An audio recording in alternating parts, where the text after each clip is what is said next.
Hi, Ron. Thank you so much for being here with me.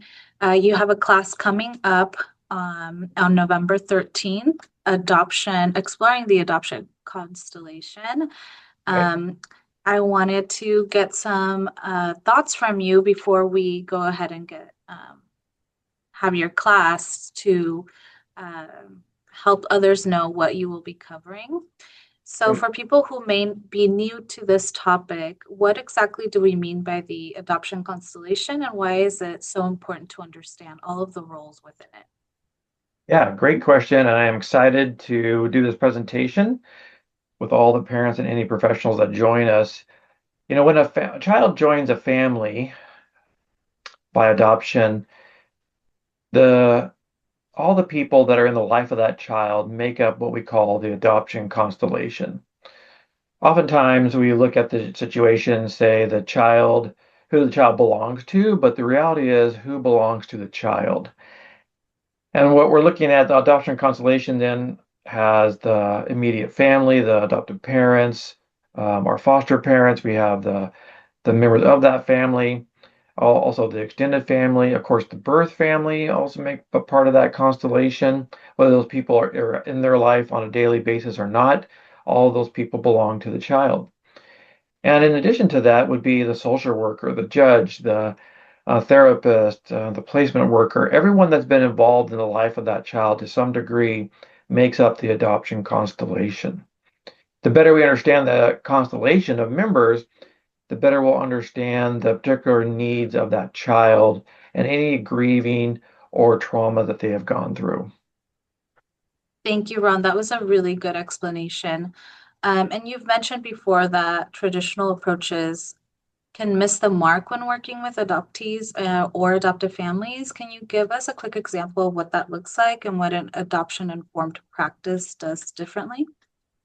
Yeah, absolutely. I think any of us who have worked with a child that has been placed by adoption realize that it's not the same as every other family.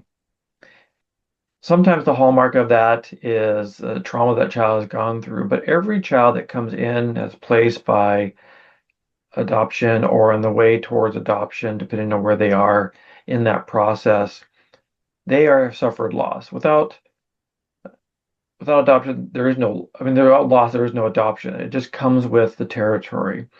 And so we can't approach the situation like we would do in other traditional approaches of social work or therapy or education or parenting. So traditional parenting, for example, isn't going to be as effective as an adoption informed parenting or therapy or social work. So we need more adoption related or adoption informed practices.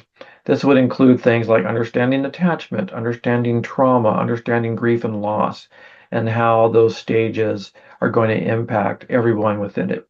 And of course, within that piece of it is the central identity of that child and how that identity is being formed. Thank you, Ron. That's also a really great answer. I think it gives really good insight into the class. And is there any takeaway you hope participants can walk away with after your session? Yeah, I'm hoping that as we go through this process, everyone will have a clear understanding of what the roles that they play and the needs that everyone has in the child's life.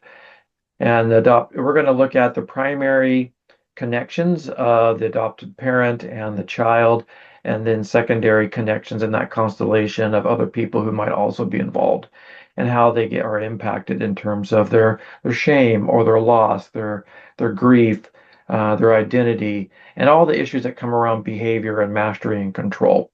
So parents will have a greater sense of some tools. I always try to do practicality.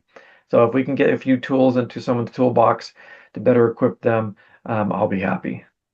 That's great, Ron. Thank you so much. I think that gives us a really good idea of what to expect, and I hope everybody can join us on November Me too. 13th.